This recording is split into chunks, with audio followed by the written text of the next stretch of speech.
Hello, everyone. Sorry for a short delay. There was a technical issue with the account. We hope that everyone is doing very well after an extreme week of weather. For today, MegaMind Plus Academy continues the series of webinars for its 43rd webinar. As you know, MegaMind Plus Academy works in the fields of education, training, and consultancy. MegaMind Plus Academy has recently held a lot of webinars in different fields. For today, we have chosen a special topic. We think that we are living in an era that we are totally, or let's say completely, surrounded by digital tools. We hear events in a blink of an eye around the world. Events are spread around the world in different languages. So we need to shed some light on translation in the field of journalism and journalistic translation as well. For that reason, we've chosen a renowned person in that field, Associate Professor Dr. Sabir Rasul. This webinar is held in collaboration between MegaMind Plus Academy and University of Human Development. Also here, we show our deepest condolences to our colleague, Dr. Himdat, for his late father. May he rest in peace, inshallah. For today, the title of the webinar is Journalism and Journalistic Translation in the Digital Age. We have chosen one person who has worked in the fields of translation and journalism, and also has occupations in that regard as well. Associate Professor Dr. Sabir Hasan Rasul has sent us a short biography. We are sure that his portfolio is much richer than this, but let's shortly introduce him. He's an assistant professor of translation studies. He is currently head of the English department in the University of Human Development. He is the author of Journalistic Translation, Procedures and Strategies in English and Kurdish Translation of Media Texts, published in Cambridge Scholars Publishing in 2019. He was also the co-author of an Introduction to English Kurdish Translation in 2018 and 2021. He has received his PhD in Translation Studies from the Center for Translation Studies at the University of Leeds in 2015. He also holds MA in TESOL, University of Liverpool in the United Kingdom, and also Bachelor's in English Language and Literature at the University of Suleiman. We are sure that his portfolio is much richer than this, and we think that he's quite fit to the title of the webinar. We hope that he can present a good seminar, a good webinar about the topic and enrich our knowledge in the field. Some pointers for the participants before starting. We hope that everyone enjoyed the webinar and can benefit from it. But please, you don't need to write your names or emails in the chat box. You've already registered through the form. We may just resend the link of the forum. You can just register yourself. You have not registered yourself so far. Also, we receive questions from 3 ways. The first one through chat box. Also, by raising your hand, you can just take the virtual hand and raise your hand. We let you speak, and later on, at the end of the webinar. Also from Facebook, that we are working on it. We may just go live on Facebook in a couple or 3 minutes like this. So in 3 ways, we will receive questions and after the webinar ends, after the slides ends by the, Dr. Sabir. Dr. Sabir, the mic is yours. You are the co-host. You can share your screen. So the floor is yours. Okay, thank you very much, Mr. Shamal, for the kind, generous introduction. Thank you. Let me check first if you can hear my voice. Yeah, your voice is so clear. Thank you very much. Great. Okay. Now, do you have the slides? Yeah, perfect. Great. Good evening, everybody. I hope you are doing very well. As you said, like I think 10 days ago, Professor Dr. Himdad lost his dad. His father passed away. I express my sincere condolences to Dr. Himdad. May your father rest in peace. May Allah grant him with the highest position in paradise. I really appreciate the fact that you decided that we would go ahead with the presentation, with the webinar at this very difficult moment. Thank you.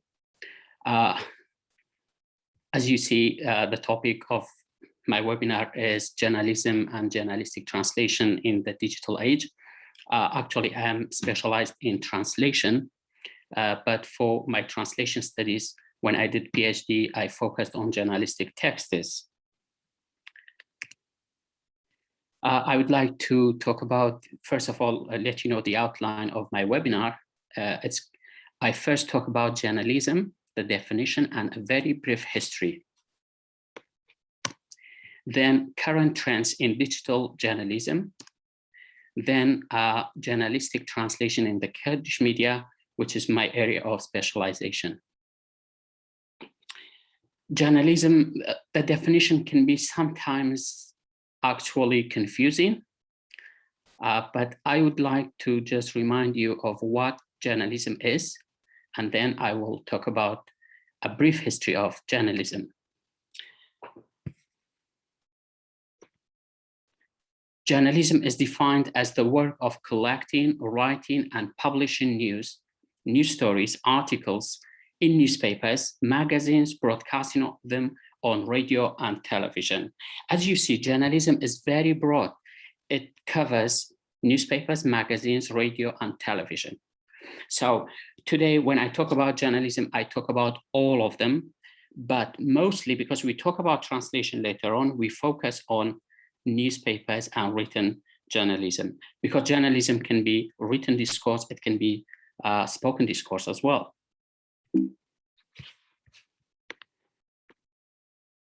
And it is really important when we talk about journalism to understand, especially the written form of journalistic discourse. It's important to know the subgenres. What are we exactly talking about?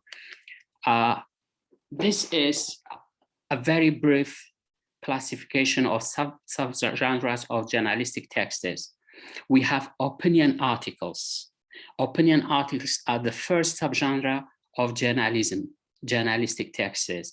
Then we have interviews. Number 3 is news, and number 4, the fourth classification is advertisements. Actually, they can be subdivided, especially opinion articles. In opinion articles, we have editorials. Editorials are written by people in the journalism, by editors, by editor-in-chief, by board of the journalism, the newspaper, for example. They usually express the voice of the newspaper or the voice of the magazine. We also have opinion columns. Opinion columns express the opinion of individuals, maybe an individual member of society or a journalist.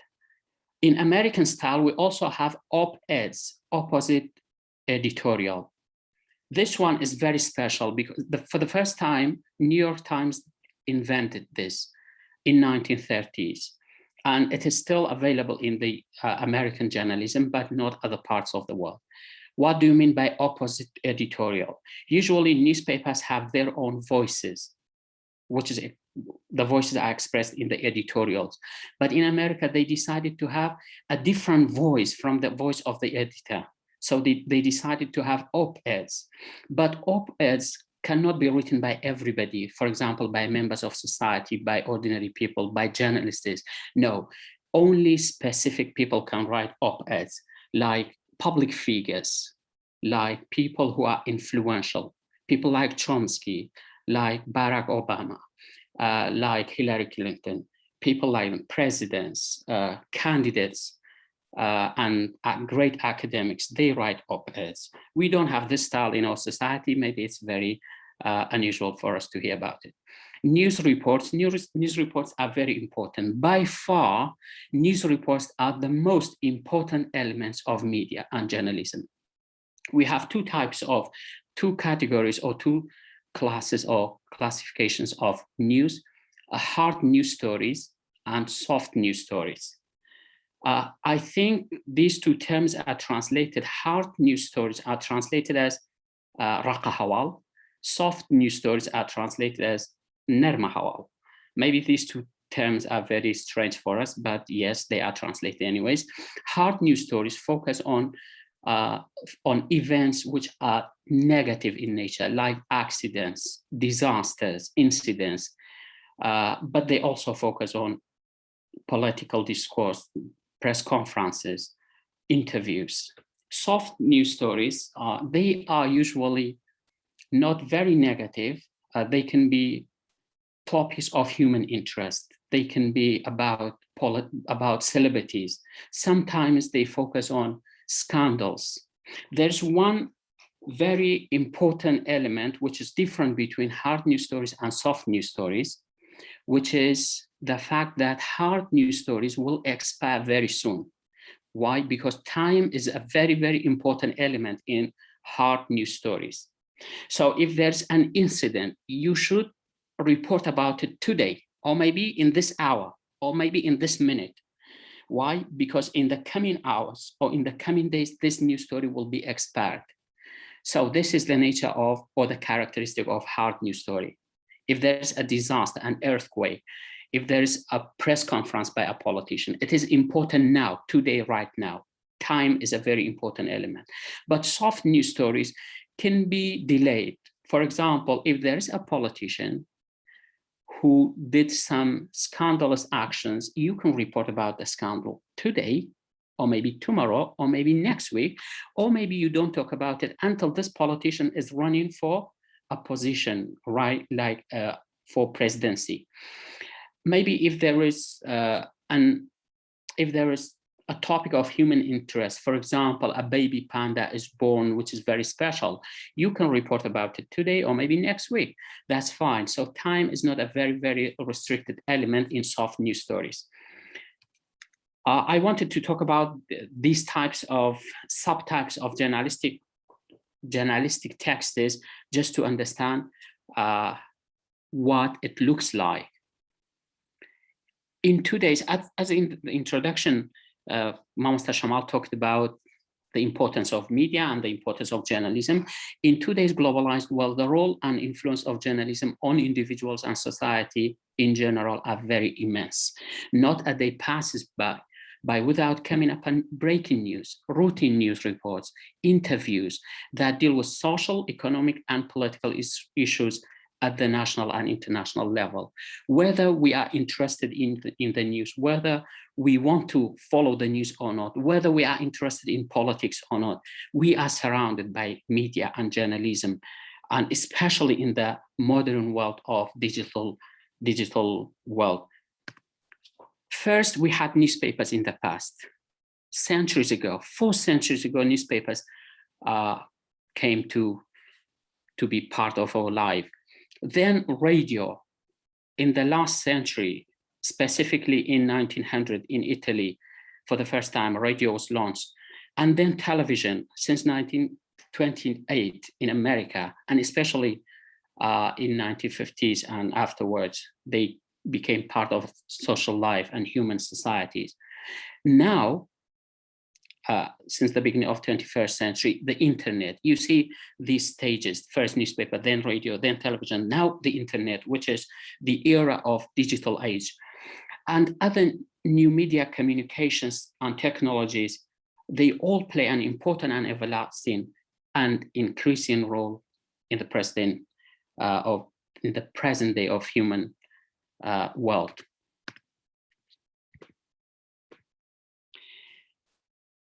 For the brief history of journalism that I wanted to talk about, how journalism emerged.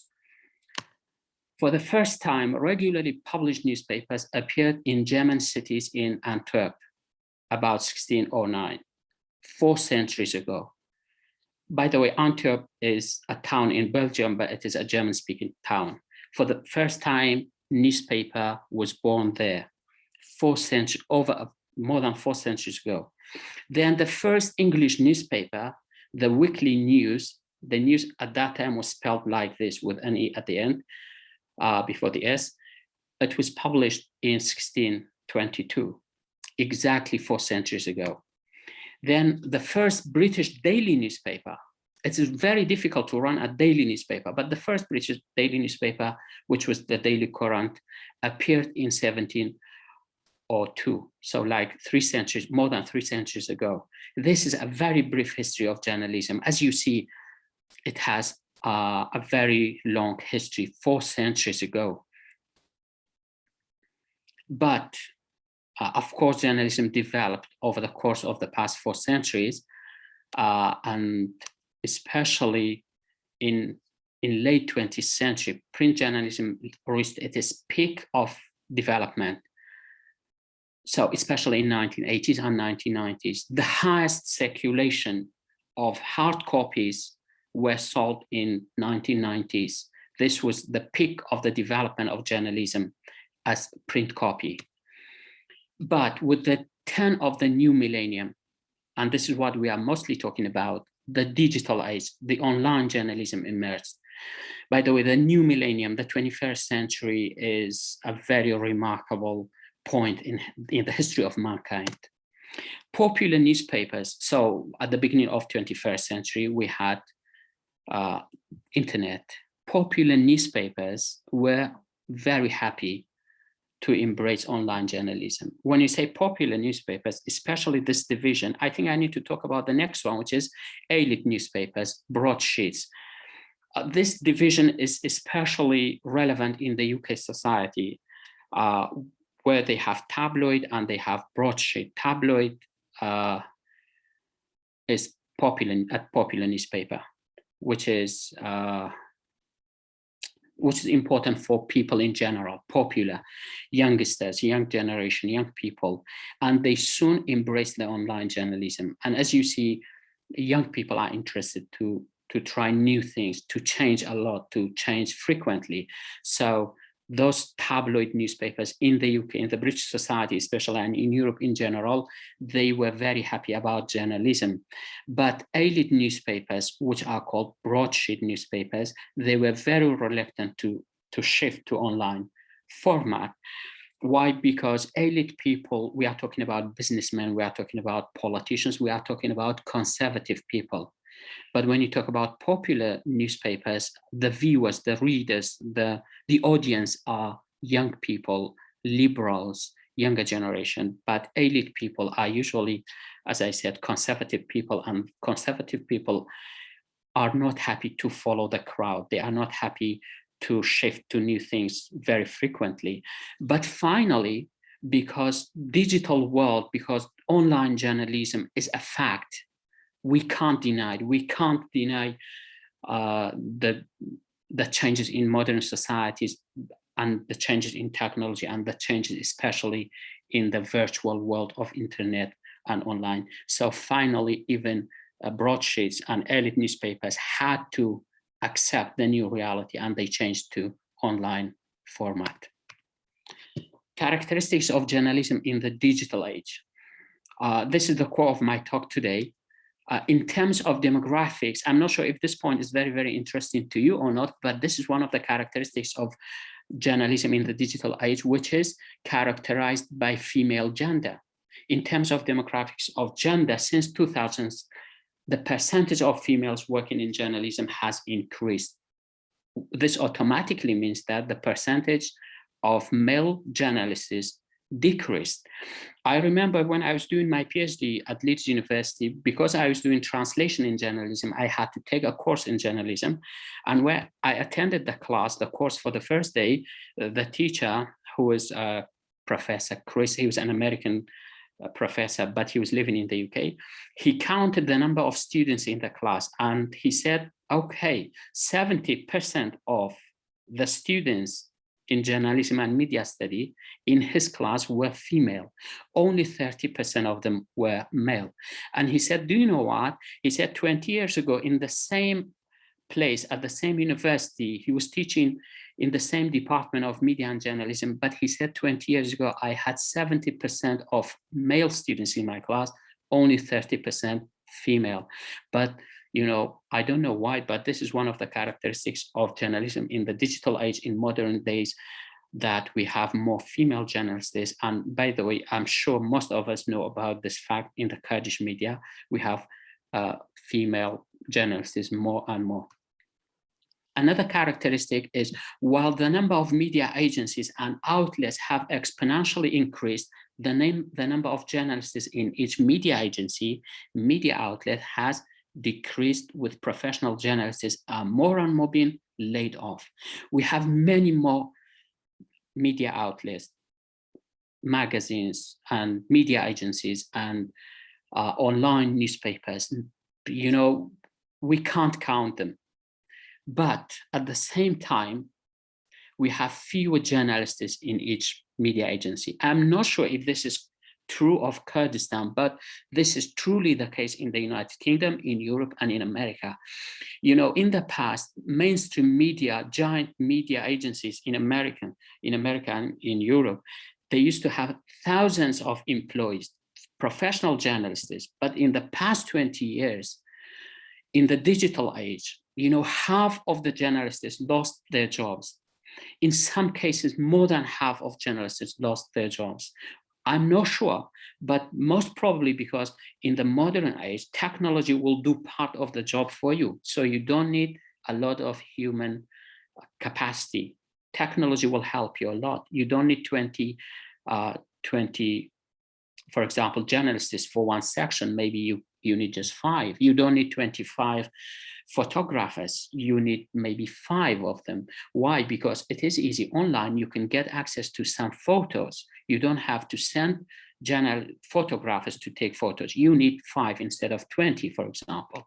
Another characteristic of modern journalism is the emergence of citizen journalism, which is a very, very important point.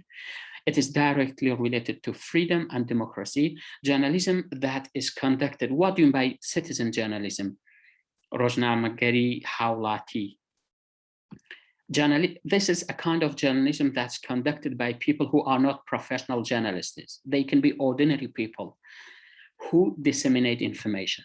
Just like mainstream media, we have people who are not professionals, who do not have journalistic skills, who are not photographers, but they take photos, they capture scenes, they get information and they disseminate information. This is another characteristic of journalism in the digital age. Citizen journalism is an alternative and activist form of news gathering, reporting that functions outside mainstream media institutions, often as a response to shortcomings in the professional journalistic field. Sometimes we have professional journalistic institutions, but they do not provide you with a complete picture of the happenings, of the events. And citizen journalism is there to complete this picture, especially because media is not free, media is not impartial. Most or almost all media agencies in the world, all media outlets in the world are biased towards one affiliation or another. Indeed, citizen journalism is a practice that refers to non-professionals. So ordinary people are citizen journalists. They engage in acts of journalism such as reporting. They report, fact-checking, If there's a news report and they are in doubt about, suspicious about, they check the fact, they document it. We have many video clips and pictures which are very important in terms of legal consequences, in terms of historical values, and they have been documented by citizen journalists. They verify news reports. They get codes from people who are concerned, who are subjects in a news report. They typically use ICTs, information and communication technology, such as mobile phones. You know, why do we have citizen journalism? Because people, ordinary people, can do all sorts of things with their mobile phones, with the internet, with social media, blogging platforms, and so on. Digital journalism struggles financially. This is another characteristic of journalism in the modern age, in the digital age. Major sources of fund for journalism. We have three major sources of fund for journalism.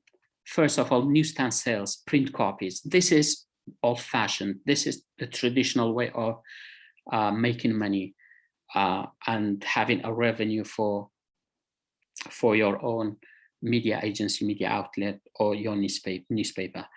So traditionally, newspapers depended on selling copies. But the problem is that the circulation today in the modern age, digital age, steadily declines. Some newspapers used to sell millions of copies in 1990s. Now they sell thousands, and the number is declining, especially since the 2020 pandemic. The sale of hard copy newspapers has been really in crisis.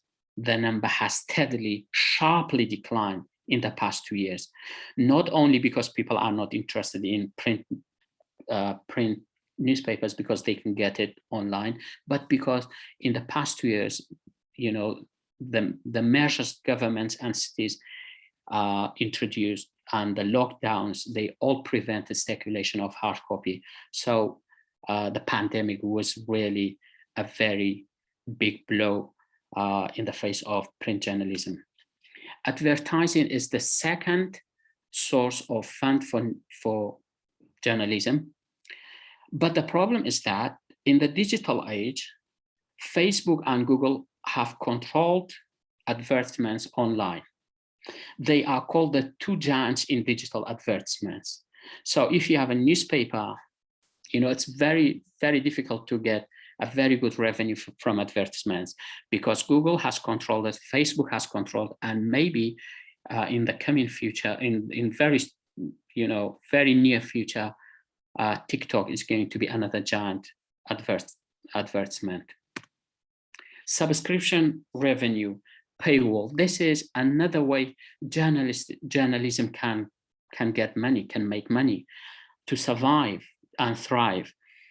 But the problem is that, what do you mean by subscription revenue? What do you mean by paywall? Paywall is when you have to pay to get online news content or journalistic content. But there's one problem here. Most online media outlets struggle to be able to produce paywalls. Why? Because paying for online journalistic content has not become a culture. Not only people here, even in Europe, in the West, people are not used to pay for journalistic contents online. It's not part of the culture. It is still something very weird. Should I pay for online materials? It's really weird. Secondly, what's related to this point, readers do not pay for online contents while they can find them free of charge elsewhere online. Do you pay to read a news report about a topic while you can get the same news report or a similar news report in another website? No. So that's why they are struggling. It's very important to talk about the fact that journalism has many other sources. For example, there are other casual, inconsistent sources of fund for journalism, such as governments. Sometimes governments pay for some media agencies to survive.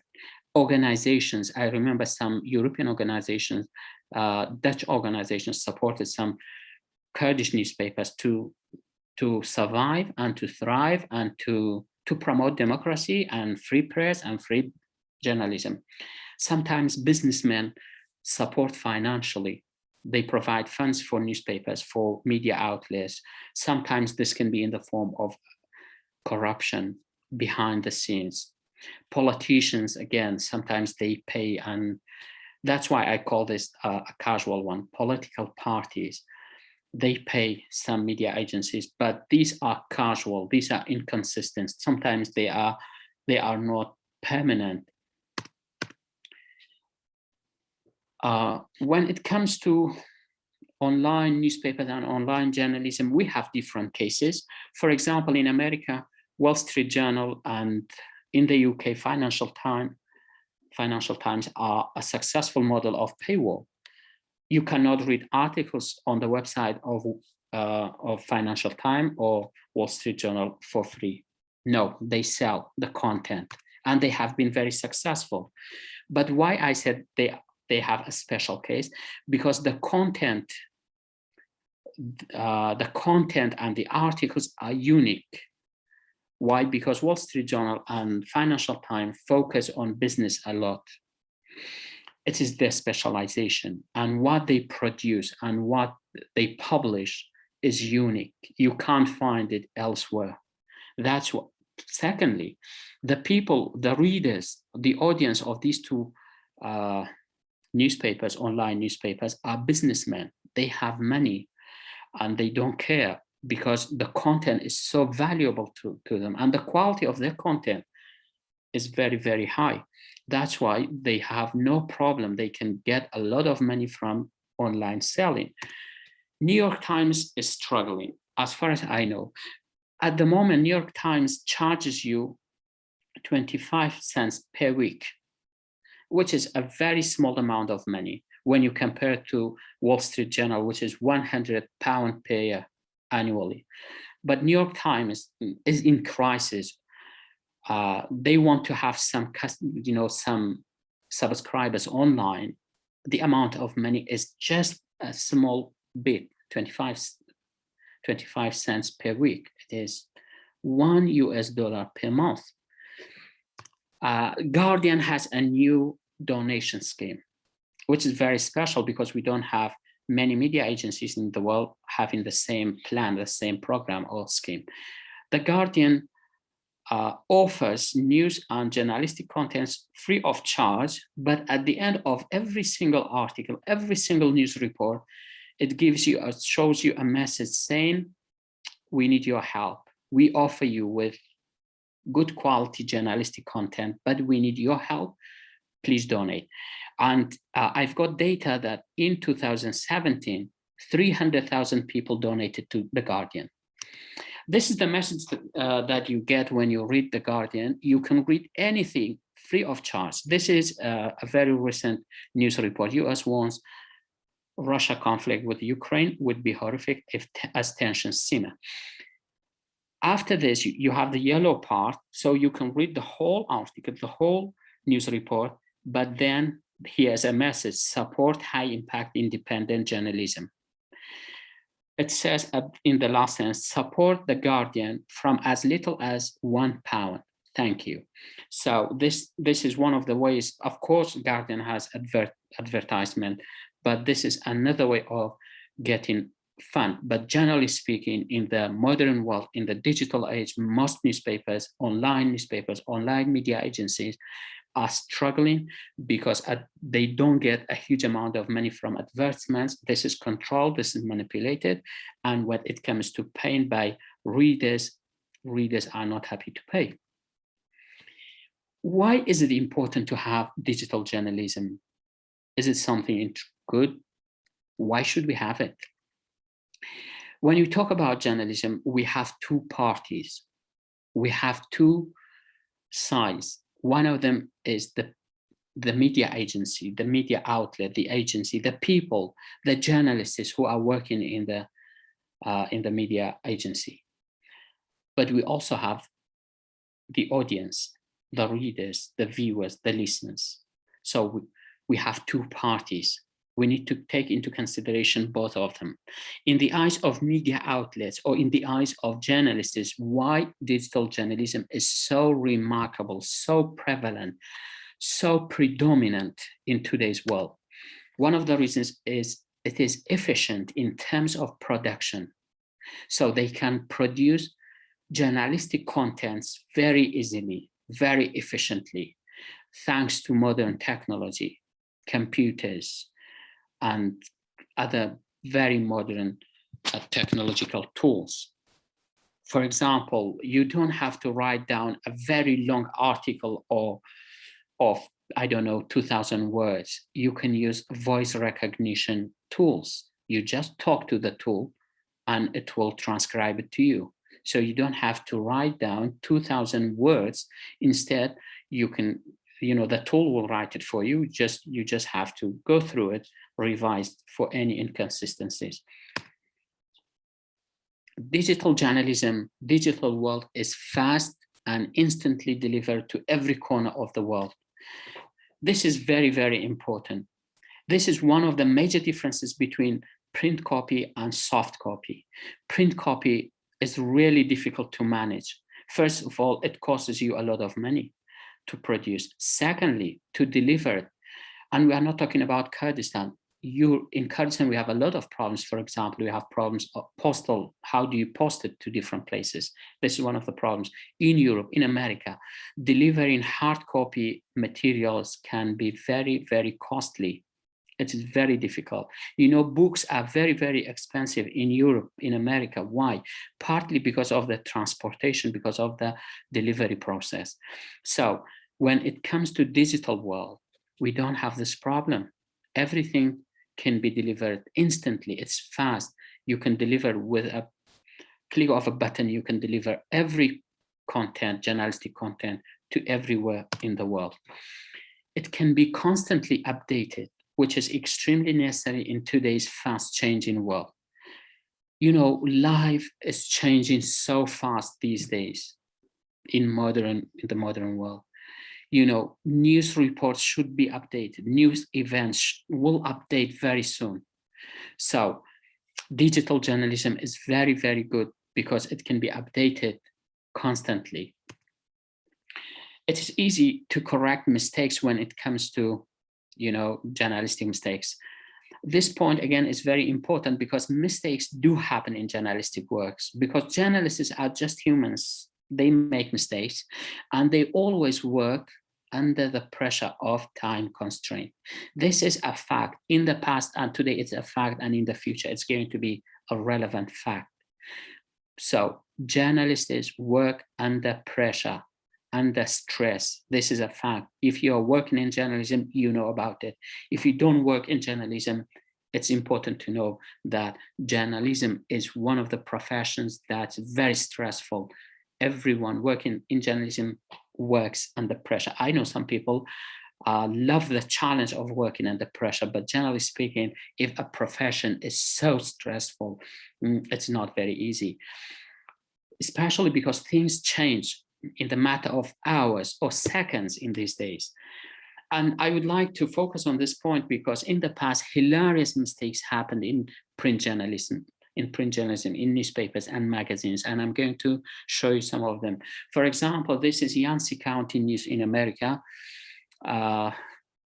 In the very first headline, there's a mistake, a grammatical mistake. So what is the president's gun policy? It's a grammatical mistake. It's a very embarrassing mistake for the newspaper because they printed like thousands of copies and they circulated thousands of copies and they realized that there's a mistake in it. If this is an online an online newspaper, you can very easily correct the mistake within seconds. But the mistake has been documented and thousands of copies are there, which is very embarrassing. This seems to be very old. Some other newspapers made lots of mistakes in the past. This one is the correction of previous mistakes. A headline on an item in the February 5 edition of the Inquirer Bulletin incorrectly stated stolen groceries. It should have read homicide. You see the difference is like apples and oranges. So stolen grocery, homicide, they made a mistake. In the next edition of the newspaper, they had to apologize and they had to correct the mistake. This will not, mistakes happen in digital journalism, but they can be easily corrected. Sometimes they can be corrected within seconds or maybe minutes. They will not be documented. They will not be documented as a mistake for the future. Setting it straight, this is a typographical mistake. And again, this one is very, very serious to me. Due to a typing error, Saturday's story on local artist John Henninger mistakenly reported that Henninger's band, this is a musical band, made Eric Lyday was on drugs. Look at this accusation. Eric Lyday was on drugs. But actually, this is a mistake because the story should have read that Lyday was on drums, a musical instrument. The Sentinel regrets the error. This was published by the Sentinel newspaper. And this is a very, very fatal mistake because, you know, to be on drugs is totally different from to be on drums, a musical instrument. But the mistake is there and thousands of copies have been archived with the mistake. How about this one? Readers may have noticed that Valley News misspelled its own name on yesterday's front page. This can be really hilarious. And Valley News should be one as you imagine, but they made a mistake in the very name of the newspaper. So as I said, these mistakes do not happen in digital world. If they happen, they can be easily corrected. Digital journalism in the eyes of audience, it's not only the journalists and the media agencies that matter, but actually readers and audience matter more, and they are more influential when it comes to journalism, because journalistic contents are produced for audience, for the readers. Why it's important for us as readers, as individuals in society, as members of the public? Because first of all, online journalism is cost effective. What does it mean cost effective? We buy credit, internet credit anyways, so we can read journalistic content free. We do not pay, at least up to now. Maybe in the future things will change, but we don't have to go to the market. We don't have to go to a news agency to buy a hard copy and to pay for it. Now we can have everything online. It is easily accessible. You can get it very easily. Journalistic materials are in their pockets. Readers have journalistic materials in their pockets, in their mobile phones. It is very, very important because digital journalism is interactive. It's a two-way communication. Readers can share their opinions, views, comments, and feedback. So it's not something that's one-way direction. In the past, we just received the hard copy newspapers. Now it's online. We can express our feelings, comments, and we can have our feedback. It is constantly updated, and we as readers, we want to get updated news. We want to be updated of the happenings, the events, the incidents. They can get latest developments immediately, especially through new news apps that notify readers with the latest updates. Through mobile phones, there are apps they can notify you of any new updates. They can get journalistic content from different perspectives, from different sources, and it's again very important because you can check out the factuality and accuracy. If you have only one or two or three sources of news material or journalistic material, it's very, very hard to be able to get the same event from different perspectives. But when we talk about digital journalism, when we talk about the world of internet, we are talking about thousands and thousands of sources of information. Finally, it is environmentally friendly. I'm not sure if you agree with me or not. I'm not sure if I have got it right or not, but because in digital journalism, we do not have to cut trees. I think digital journalism is environmentally friendly. James Watt, who's an American politician, once famously said they kill good trees to put out bad newspapers. So at least in the digital world, we don't have to cut trees to produce news or journalistic materials and content. I'm not sure I'm not very confident in this claim, because last year I was shocked when I heard that cryptocurrency can be very harmful to the environment. I thought that it is all digital. Why should it be harmful to the environment? But it turned out that to run cryptocurrency, you have to mine it. It is all based on an operation which is called mining. And for mining, you need a lot of electricity. And for electricity, you need a lot of natural resources.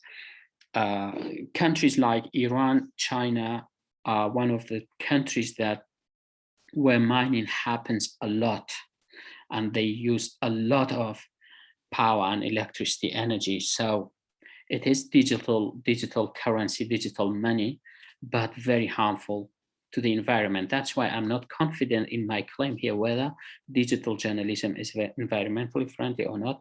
Please, any ideas at the end of the webinar, I would appreciate if you've got any updates, any ideas about this. Archiving and accessibility, again, another very important and very useful characteristic of digital journalism.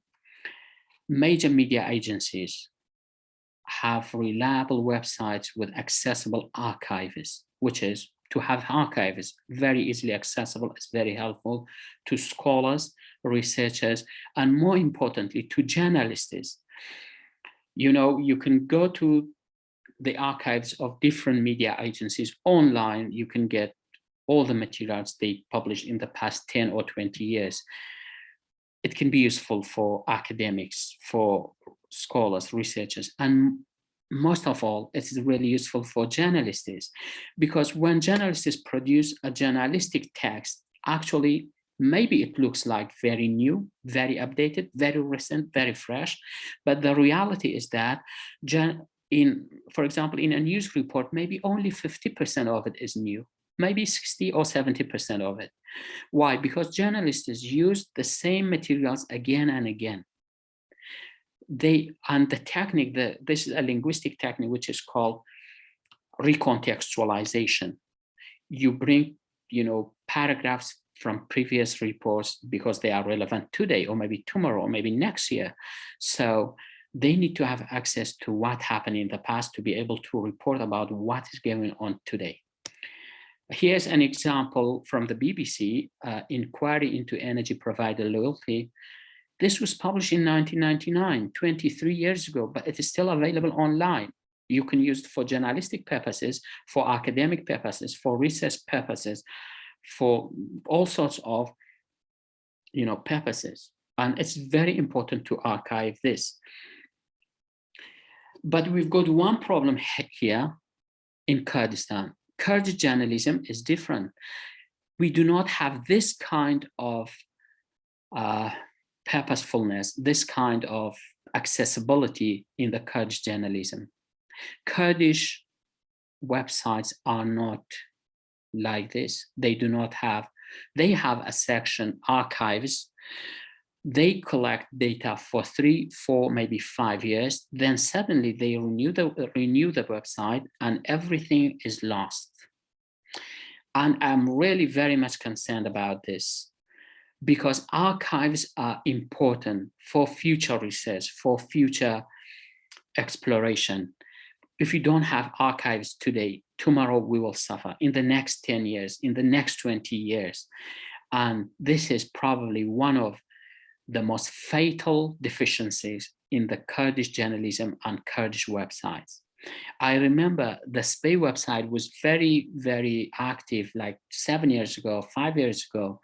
They had thousands of articles, dozens of them were translated from other languages, and the content was good. And suddenly they renewed the website and everything has gone. This is really a very negative point about Kurdish journalism, online journalism. When we talk about digital journalism, not everything is positive, not everything is good. We've got downsides, we've got negativities as well. For example, due to digital journalism, there is a proliferation of fake news. Modern journalism has allowed for a massive expansion of what has been termed as fake news, especially through the internet and social media. When in the past we used to have hard or print copies, we had fake news, but it was not at the large scale that we have today, because online and internet is a very fertile soil for fake news, which is one of the negativities of digital journalism. Infringement of copyright, violation of copyright. In the digital world, journalistic contents can be easily copied, pasted, used in different websites. At the same time, violation of copyrights is difficult to prevent. So it's easy for your journalistic content to be stolen, to be used elsewhere, but it is difficult for governments to control, to prevent, difficult for media agencies to control, for the law to control. So it's another negative point of digital journalism. I hate this one a lot, clickbaiting through deceitful headlines. What do you mean by clickbait? It is a sensationalized headline that encourages you to click a link to an article, or maybe to an image or a video. So it tempts you to click on something. Instead of presenting objective facts, clickbait headlines often appeal to your emotions, your sensation, and your curiosity. And of course, curiosity killed the cat. I'm sure you all know about clickbaiting. It can be very frustrating. I've got some examples for you here. It was 9 days ago, on 20th of January 2022, I saw this headline, I was so excited about it. I'm not a government employee. I don't get salary from the government, but my wife is a government employee. I was excited. So I suddenly clicked on the news report and it says وزارت اداره عراق امر پنجشنبه اشکرای کرد که روز یکشنبه دعوش کنم. I was disappointed.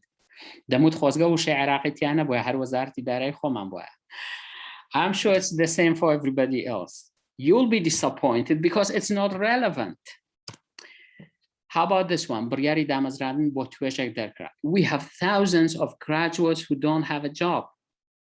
This news report can be very tempting, attractive, but it's actually a clickbait headline. When you click on it, it says فرمانگه میدیا زنیاری اشکرای کردوه فرمانی دامزرانی همیشه بوسته که مکانی سال خوان 2018 لسراستی کلش پیمان کندره. Oh, I'm sure thousands of people have been disappointed when they read the details of the news report. The problem is that it's not only local online newspapers that do that, even mainstream media, giant agencies, media agencies do clickbaiting. For example, this is the BBC. 4 things that are going up in price and why. Whenever it says on why, this is tempting you to click on it. This is attracting you to click on it. It is a clickbait headline, basically. So we know from the picture that one of the items is 4 things, but one of them is maybe lamb meat. But what are the other 3? You would go and click on it, especially to know why. And even a media agency like CNN, look, 14-year-old girl stabbed her sister, little sister, 40 times, police say. The reason why will shock you. This is clickbait. This is a clickbait headline. Actually, clickbaiting is not a professional act in journalism. It is not a professional way of writing headlines. but it is sad that it is there in online journalism, in digital journalism, not locally, but in the international media agencies and online newspapers and media outlets like CNN and BBC, which is really a shame. Journalistic translation. This is the second part or the last part of my talk today. Journalistic translation, first of all, when this happened, when did translation become part of journalism? Actually, this became part of journalism when media agencies and newspapers, especially newspapers, started to cover foreign news reports. The history of foreign news coverage among German, French, and English newspapers began as early as 17th century. So in the 17th century, French, English, and German newspapers started to cover news from other parts of the world, foreign countries, which is very, very striking. In the case of Germany, in 2020, the Wochentelischen, I don't know German, Zeitung in Hamburg presented its readers with about 20 foreign news reports weekly. This is very surprising to me. 4 centuries ago, German people had access to foreign news in their own newspapers, 20 foreign reports weekly. Very surprising. By the 20th century, everything changed. Why? Because when we talk about 16th century, 17th century, 18th century, we didn't have transportation. People traveled on horseback. Some of them traveled by sea. But since 20th century, we have a different mode of transportation, cars, automobile. The number of foreign reports in German newspapers drastically climbed in 1906. The Hamburgian correspondent provided its readers with approximately 500 foreign news reports per week, which is a huge amount of news reports in 1 week. We understand that in the 20th century, we had a better transportation. So it was easy to travel. It was easy for journalists, for correspondents, for news reporters to go to other parts of the world, foreign countries. Although reporting foreign news will inevitably involve translation, how did they do it? For example, there was a news reporter who's German, traveling by sea all the way from Germany to Istanbul, for example, during the time of Ottoman Empire. And there they talked to local people. They got information, maybe local people or officials who were speaking Turkish. So they collected data from Turkish people in Turkish. Then this was the raw material. They translated it into German. They produced news reports in German. And then they published in German newspapers. So the final product they had didn't look like translation. And they didn't say this is translation. This was a news report. But definitely translation was a very, very important element in the whole process, because information was collected from local people, from officials in speaking the local language. I'm very much specialized and interested in translation in the Kurdish media. As far as I know, in the Kurdish media, in Kurdish journalism, we have 3 styles of translation or 3 models of translation in today's Kurdish journalism. We can distinguish 3 models. One of them, complete translation. The second one, trans-editing. And the third one, gist translation. The first one, complete translation. This is the translation of a complete journalistic text, an opinion article, an interview, or a news report. You have the text and you translate it completely. Translation first and foremost should be complete. Why? Because we want to be honest. We want to be faithful. We want to be professional. So if you want to be professional, honest, and faithful, you should translate everything without omission, without change, and without addition. Here's an example of the Kurdish translation of an article. I will show you the website. Can you see this website, Khandan? If you just let me. Doctor, please, you should share the whole screen. Okay, great.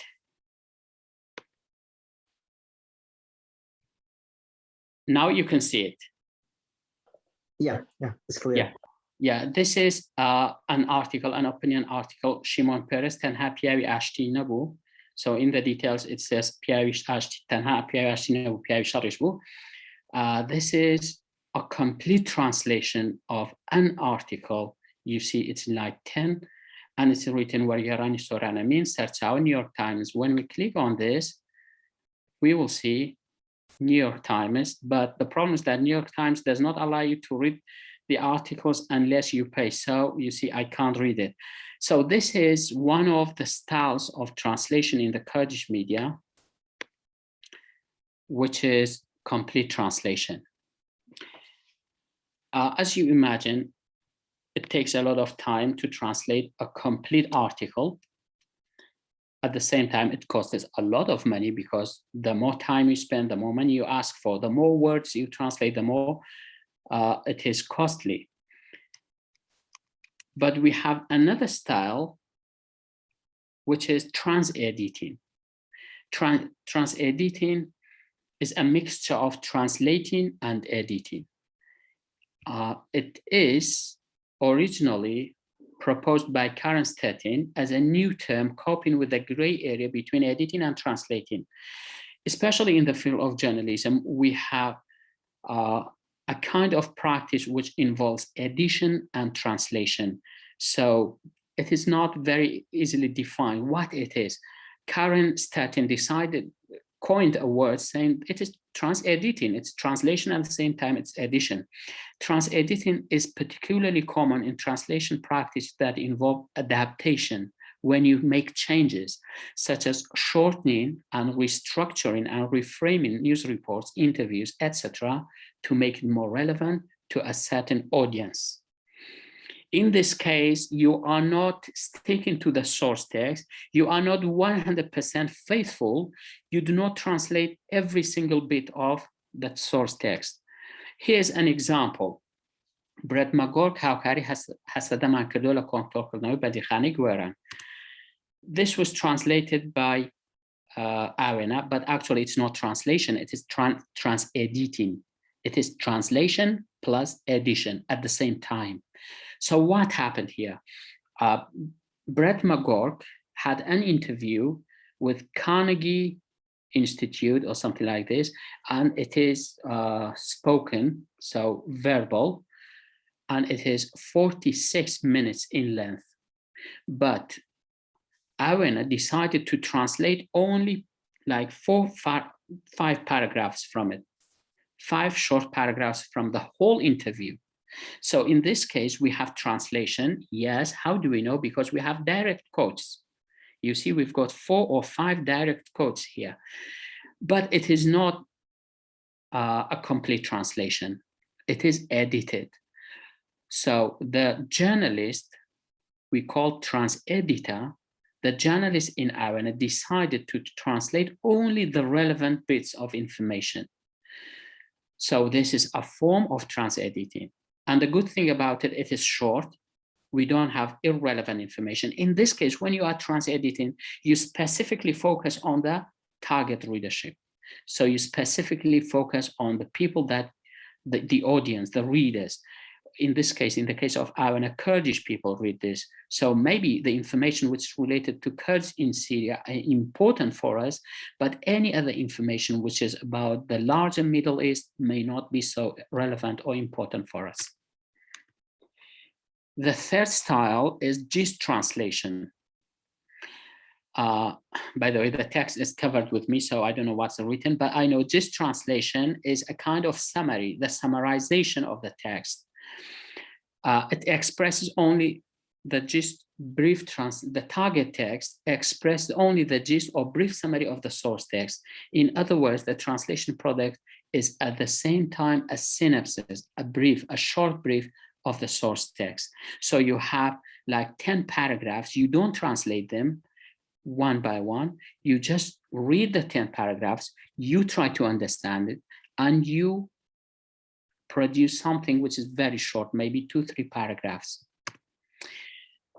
We've got two media agencies, two online newspapers or media outlets in Kurdistan. One of them is Kursat News, the other one is Kurdistan TV. They have a section which is Hamarang.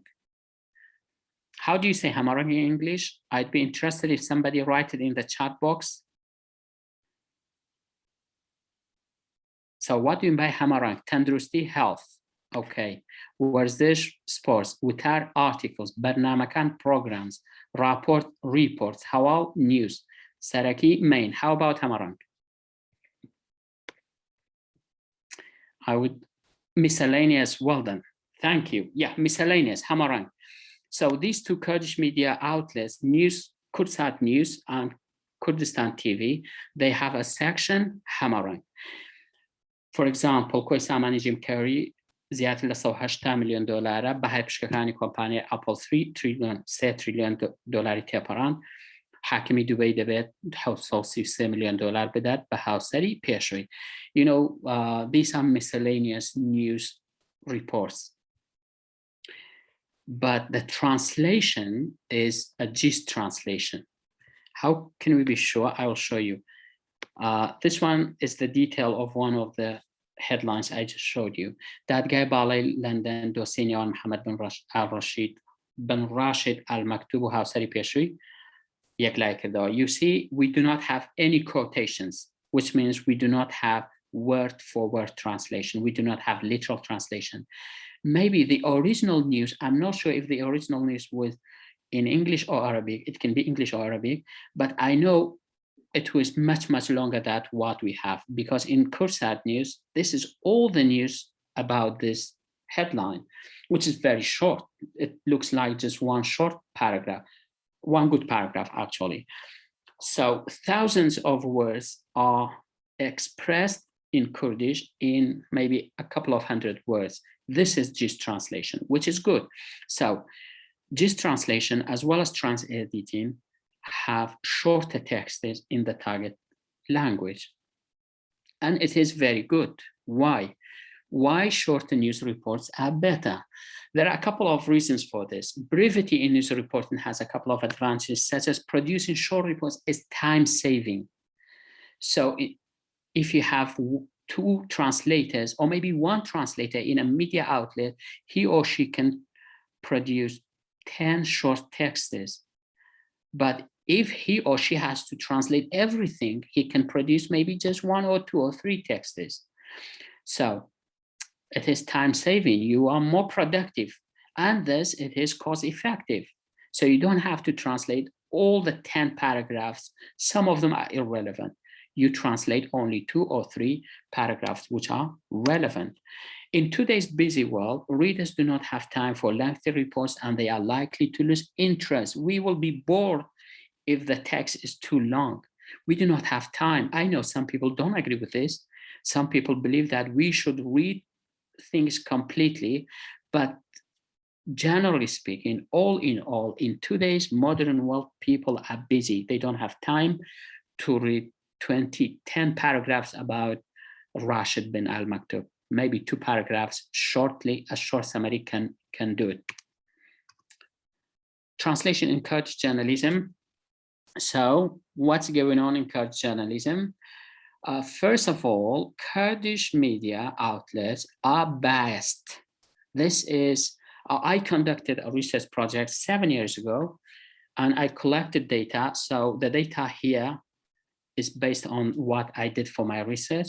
And I believe that it is biased. It is not impartial, it's actually partial. And there are some theories. They say all media agencies in the world are biased. All of them are partial. We don't have independent, free, impartial media in the world. So this is a very bold claim. But as far as translation is concerned, I believe that Kurdish media is biased, and this is reflected in their journalistic translation products. Let me show you. When you say biases, when you say Kurdish media has biases, this can be manifested at the microtextual level as well as macrotextual level. What do you mean by macrotextual level? Macro, this means the high level, the whole textual body. In other words, the whole text. Kurdish can be, okay, this is a headline.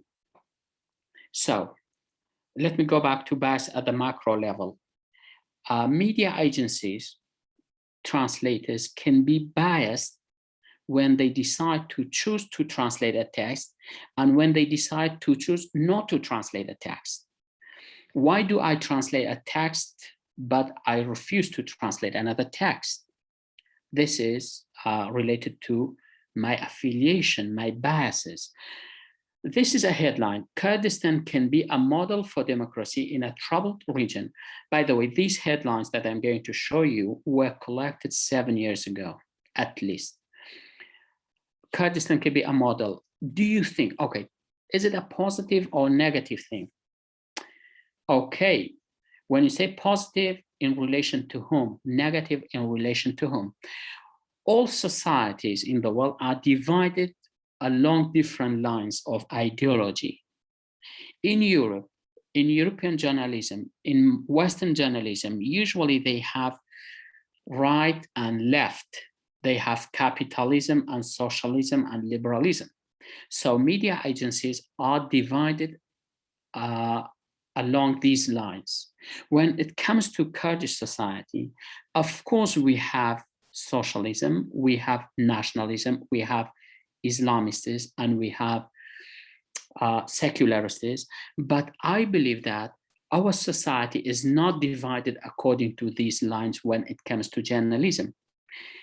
My claim is that Kurdish journalism is divided according to whether you belong to authority, power, or you belong to opposition. So the division, the affiliation is whether you are in power or against power, whether you are in authority and governance of the country or you are in the opposition side. This is what I feel based on some research. So let's go back to the headline. Kurdistan can be a model for democracy in a troubled region. Troubled region means Middle East. Kurdistan can be a model for democracy. Is it positive in relation to the government, authority, ruling parties, PUK and KDP, or it is negative? I don't know. It's very easy to know, but when you see this was translated by Khandan 7 years ago. Khandan belongs to, at that time, or now maybe, to power, because it belongs to PUK, and PUK was in power. So they were very happy to, I think back then, Dr. Barham Saleh was the Prime Minister of KRG. Khandan belongs to Dr. Barham Saleh. So because it was positive in relation to power, they translated it. Here's another one. UK mission seeks to benefit from KRG oil boom.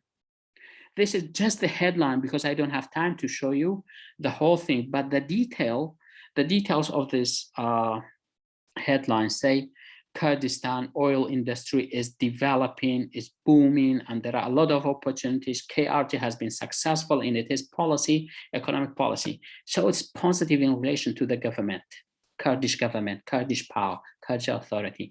Do you expect, for example, NRT translating this? I don't think so. And actually, this was translated by Rudal. I'm not sure if you are getting the point or not. The Dash for Modernity in Kurdistan. This was an article. It was an opinion article. Dash for Modernity, which means a very important step forward in modernity in Kurdistan, in KRG. This was soon translated by the website of KRG representation in the UK, because they believe that this supports the government, the power, the authority in Kurdistan, the ruling parties, and their policies. Kurdistan is important for reform in Iraq and the Middle East. Is it positive in relation to power in Kurdistan? Yes, of course. And again, it was translated by Rudal. I think back then, when this was translated, Necip Van Barzani was the Prime Minister of KRG, and Rudal is said to belong to him. Now, my point will be clear when we check this. Hard times looming for Iraqi Kurds. If I translate this, I would say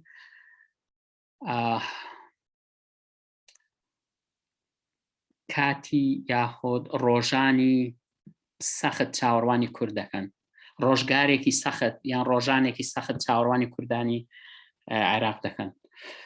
So do you think this is positive in relation to the government, power, ruling parties, authorities? No, it negatively talks about the power in Kurdistan. Do you think Rudao is going to translate this? Do you think K24 is going to translate this? No, I don't expect it. And SPEI, 7 years ago, SPEI translated it, the website of SPEI. And this clearly tells me that SPEI has been biased in choosing this title to translate.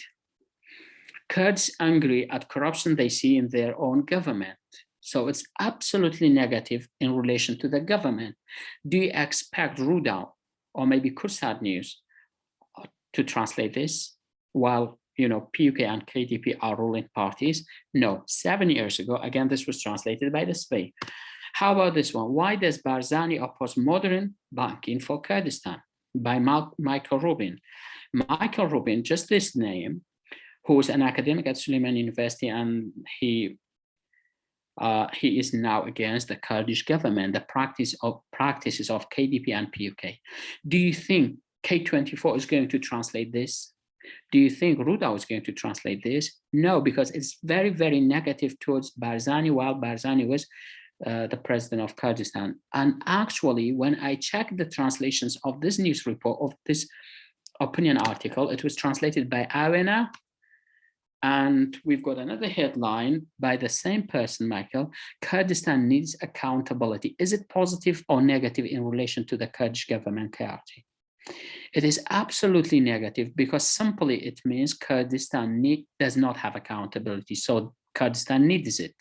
Accountability, which can be moral responsibility, it can be legal responsibility. Simply, Michael Rubin says Kurdistan does not have legal, moral responsibilities, accountability. So it's very negative. And when I checked the media agencies that translated this headline, this opinion article, Living Press 7 years ago, which was against the government, opposition, Kurdistan Post has been against the government, Kurdiu, which is part of the opposition, they translated this article. Finally, the final article, the final headline, Kurdish minister received UK market abuse email. Is it positive or negative in relation to KRG? Because we have the word abuse, which is a kind of corruption, this is negative. And do you expect Rudao to translate this? Never, ever. K24, never, ever. Gulen magazine, never, ever. This was translated 7 years ago by Hawlati, Living Press, Kurdiu, PAM. They are all against the government. They are opposition or free media, if we have independent free media. I would like to go into the details of one of these news reports to talk about the manifestation of biases, the manifestation of bias at the micro level, microtextual level, because at the macro level, we talked about the whole text, what to choose to translate and what to choose not to translate. Here, we talk about micro level. When it comes to micro level, we are talking about words, vocabulary, sentences, grammar. What happened? Just I check one of them.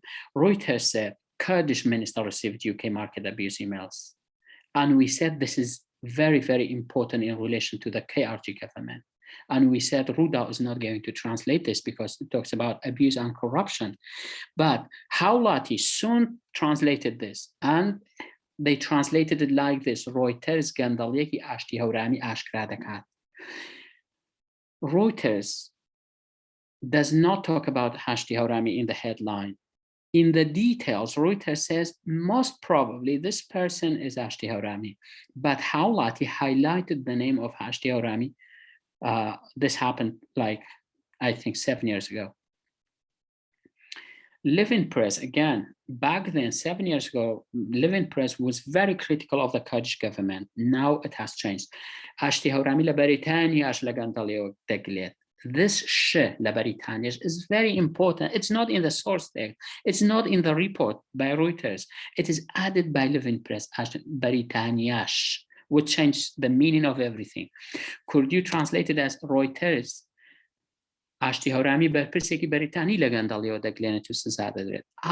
in the news report by Reuters, Ashti Haurami plays a passive role. He received an email. He didn't do anything. He received an email, and it is a corrupt email. It is corruption, about corruption. However, could you change the role of Ashti Haurami from passive to active, saying as if Ashti Haurami is playing all the game? Pam, again, translated it as Gandaliyaki Dike Ashti Hauram, Dika, Gandaliyaki Dika. We don't have this word Dika in the Reuters, in the source text, but this very simple word can change everything. It tells me as a researcher that the introduction, the adding of one single word for ideological purposes, for biases, for ideological orientations can be so impactful and influential. It changed the meaning of the headline. So now I'm sure you understand that the Kurdish media is not, when it comes to translation, the Kurdish media is not very, very professional. It's not very, very honest. And there are ideological biases by both authority, power media affiliated, as well as opposition media affiliated. The influence of, this is another characteristic of the Kurdish translation in the Kurdish media. We have influence of foreign language, English language style and culture upon Kurdish translations. When Kurdish translators translate journalistic contents, they are sometimes under the influence of the English style or the source text. I'm particularly against this style. I'm not sure if you agree with me or not. Maybe you find it okay, but for me, this is really unacceptable. This is a translation of a news report. I've just picked up this paragraph. ام بازرگانی زیاتر کرد تینو تو گریبست گورکانی تا کتایی paragraphica, Sofia Dantes Aborinas la reinstate capital la Moscow. Why with? This is not a Kurdish style. This is not Kurdish grammar. This is not Kurdish convention. This is copying English style, following English style, being influenced by English style. I hate this in Kurdish translations because we don't say Chwarkas Kujra police why with. Police Dale. No, naturally, the speaker comes first in Kurdish reporting speech. Police Dale, Bagwere Zanyarakani police, police Wuti, police Raigan, Chwarkas Kujra, Chwarkas Bindargu. This is a natural Kurdish style. So the speaker first, the speech second. In English, it is absolutely fine. You can have the speaker first, police say 4 people got killed, or the speech comes first, the speaker second. 4 people got killed, police said. That's fine in English, but I hate this style, and I believe that because of translation, we are under the influence of English style. I think I've got another point. And how about this one? Sorry for interruption. Just, I think we are running out of time because we need to get some questions from participants as well. If you just can shorten your speech as well. Thank you. I need 1 minute. Okay, great. Perfect. Perfect. Thank you. Rosname Zamirer. This is absolutely unnatural. Why should we translate that? We don't have to. And many media agencies, Kurdish media agencies, translate this. The New York Times. This is absolutely unnatural. Just translate as Rosname New York Times. That's it. I think these are all about the characteristics of translation Kurdish journalism that I had to show you, but my final point is going to be future of journalism. I don't know much, we don't know about future, but I would be very interested to have your ideas about future of journalism. Just I have some ideas that they can tell us maybe it is absolutely difficult to imagine what would happen in the future.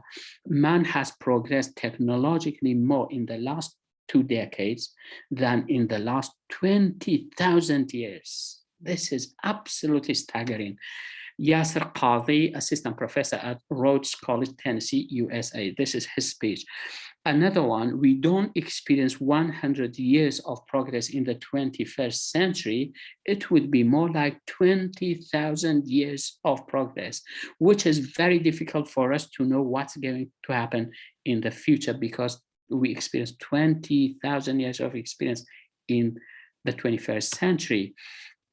Ray Kurzweil, an American inventor and futurist.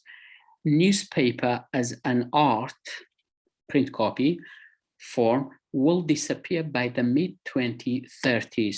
This is said by Andrew Mir, author of Post-Journalism and the Death of Newspapers.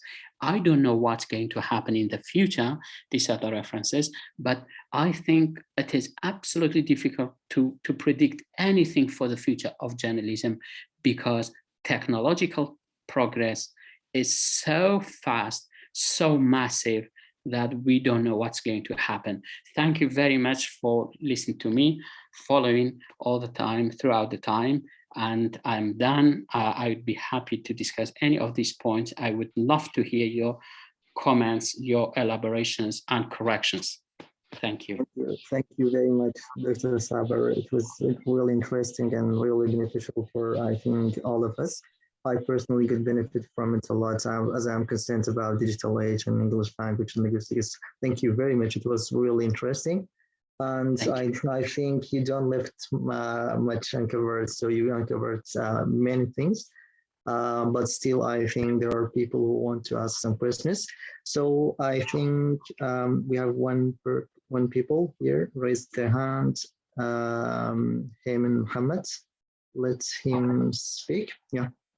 Your mic is open, you can speak. Yeah. Good evening, can you hear me? Yes, sure. Yes. Okay, good evening to everyone. I hope you're doing very well. Before I begin, I would like to thank MegaMind Plus for holding this amazing session.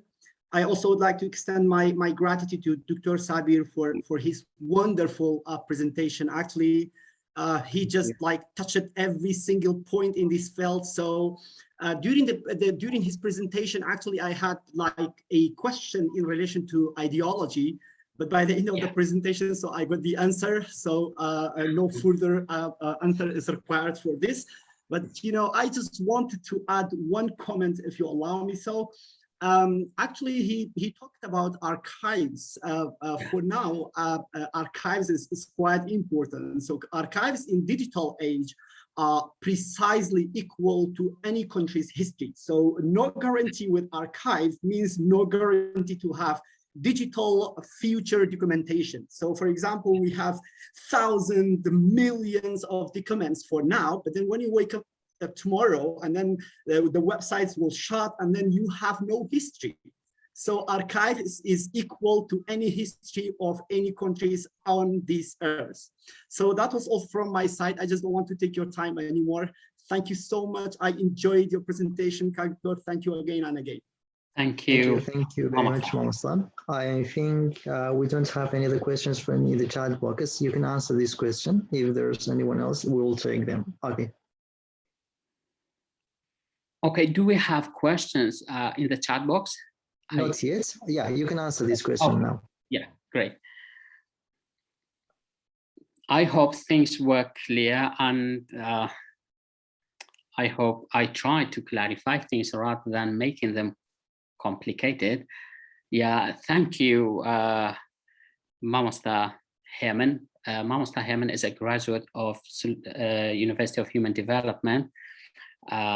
He gave this comment. I am very, very grateful that when he graduated, once he told me that he benefited from my translation classes, and because he was working with Washington Post, I think, which is a very great achievement. Mamosta Heyman, well done.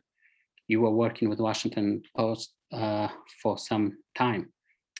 So on the ground, I'm sure you know much more than I do, because you worked with, a very giant media agency, media outlet like Washington Post, and you were working as a journalist.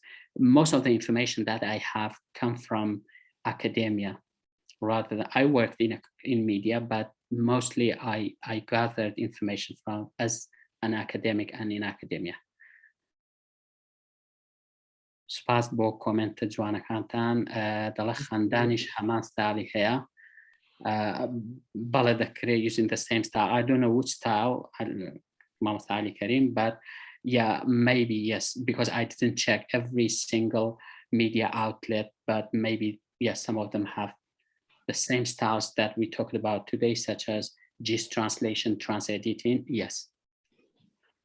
Well, you just explained everything in detail, so I don't think there are much questions. But one thing was raised in my mind. Do you trace any kind of machine translation in Kurdish media so far based on your experience? I haven't paid attention to this particularly. I know when sometimes I ask my students to do some assignment, I gave them texts to translate at home, but they use Google Translate or other translate. There is one tool for Kurdish, and I say, oh, I don't accept this. You just used one click to change it. But in the Kurdish media, I've never ever seen something like this. No. Yeah. In officials also, I haven't seen them actually, but there might be in some non-official ones. But the question is that do we have a very good machine translate tool for Kurdish? I think we don't have Google Translate for Kurdish yet. We have it for Kurdish, Kurmanji, but not for Sorani. This is another maybe reason, but I've never ever seen something like this. No. We have a couple of questions from the chat box, Doctor. The one by Dr. Perwin, it's written in Kurdish. شوانی وەرگێران لە میدیا و ڕاگەیاندن بۆچی بۆ کەی دەگەڕێتەوە کەی بەرپرسە لە کار چاکردنەوە و بەرەو ئاراستەیەکی باشتری وەرگێڕان. Thanks. I think media, ideological affiliation. پێم وایە هەر دەستگایەکی میدیایی جۆرێک لە ئایدۆلۆژیای تایبەت بەخۆی هەیە. ئەگەر بە کوردی جواب دەمە چکە پرسیارەکەی بە کوردیە. ئەم ئایدۆلۆژیای یەکێکە لە هۆکارەکان کە وەرگێڕان دەشێوێنرێ. دووەم بەڕاستی شتێکمان هەیە لە میدیای کوردیدا خەڵکێکی زۆر وەرگێڕان دەکات بەڵام وەرگێڕی پرۆفێشناڵ نییە. لەوانەیە ڕۆژنامە نووس بێت بەڵام وەرگێڕ نەبێت تەنها زمانی ئینگلیزی بزانێت. بۆ وەرگێڕانی بواری میدیایی گرنگە لەلایەکەوە مەهارەتی وەرگێڕان هەبێت، هەروەها مەهارەتی ڕۆژنامەوانیت هەبێت، هەردووکی لێک دەیت. بەڵام ئەم پرۆفێشناڵیتیە لە میدیای کوردیدا کەمە. من نەمدەویست باسی میدیا بکەم، من وەرگێڕانەکانی ڕوودا و زۆر پەسەندە لەلام. سبەی 5-7 ساڵ 8 ساڵ لەم بەشتی زۆر باشیە کرد، ئێستا بزانم سبەی هەر داخراوە. 5 ساڵ 8 ساڵ لەمەوبەر خەندان شتی زۆر باشیە کرد کە وەرگێڕی زۆر باشیان هەبوو، بەڵام بەگشتی وەرگێڕەکانمان پرۆفێشناڵ نین. لەوانەیە زمانی ئینگلیزی و کوردی بزانێت زیاتر نەزانێت. ئەمانە هەمووی هۆکارن کە وەرگێڕان دەشێنرێ. لە هەمووشی گرنگتر ئێمە چاودێرمان نییە. بۆ نمونە مامۆستایانی زانکۆ نان توێژینەوەی بکەن بڵێن ئەمە هەڵە کەمە کورتیەکانی وەرگێڕان لە میدیای کوردیدا. وەرگێڕێک لە میدیای کوردیدا 4 ساڵ تەرجەمە دەکات، کەسێک کۆمنتێکی نەداوە پێی بڵێ زەحمە نەبێ بۆ ئەمە شێوان. ئیتر ئەو دەڕوات ڕەخنەی لێ ناگیرێ. ئەمانە هەموو هۆکارەوە مراقەبە چاودێری نییە، ئەکادیمیەکان چاویان لەسەر شتانە نییە. من لە بوارێکی کەمدا چەند توێژینەوەیکم کردووە، نازانم تا چەند گەیشتۆتەوە بە چەند دەستگای میدیایی چەند ڕۆژنامە نووس خوێندوێتەوە. ئەمانە هەموو هۆکارن. کێ بەرپرسە؟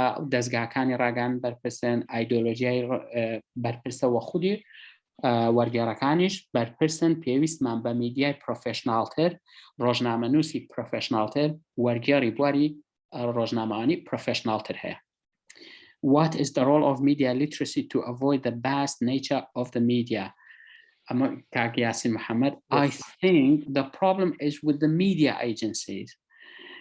So how can they play a role to avoid this? I don't know, to be honest. There's one thing.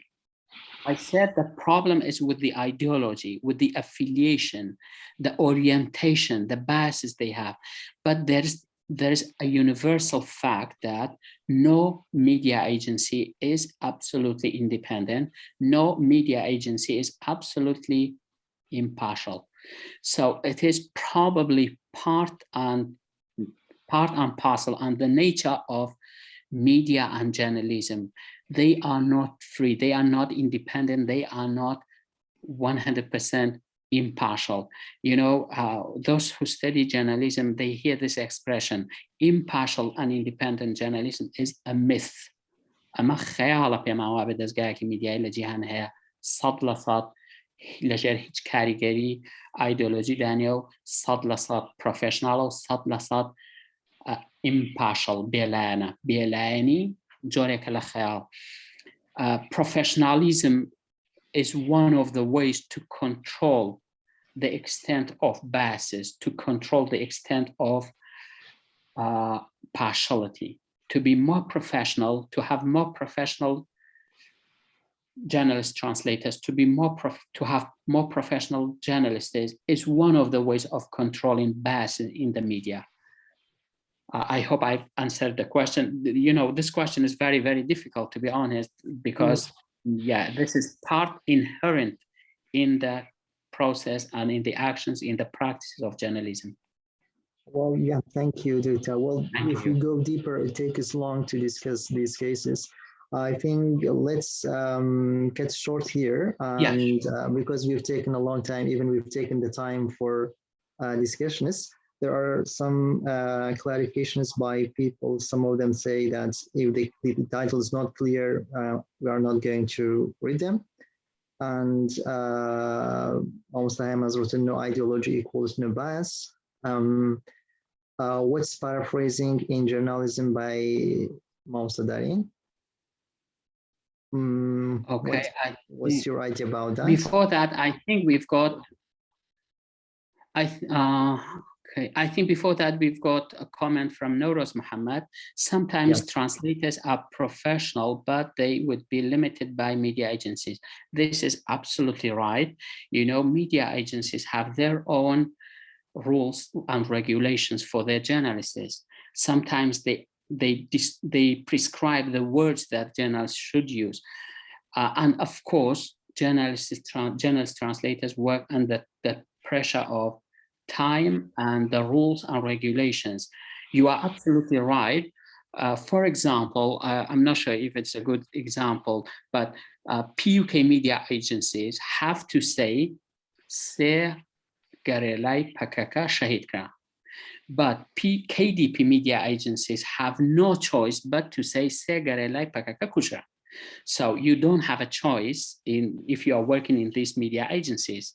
This is one of the rules, and again, it is part of the ideologies. So you are absolutely right. You can be a professional translator, an independent translator. You can be a very honest translator, but you are working somewhere. The setting, the rules of the agency can restrict you. I agree with you, but I don't know what the solution is. Irfan, thank you very much. Thank you. I've got a lot of good information. When I see the Kurdish titles and they are not clear, I don't read them because I know that they want to deceive the reader. I don't like to be. Very good point. This is about the reader awareness. We should have awareness, digital awareness in the world of digital world. You are absolutely right. This is the best strategy.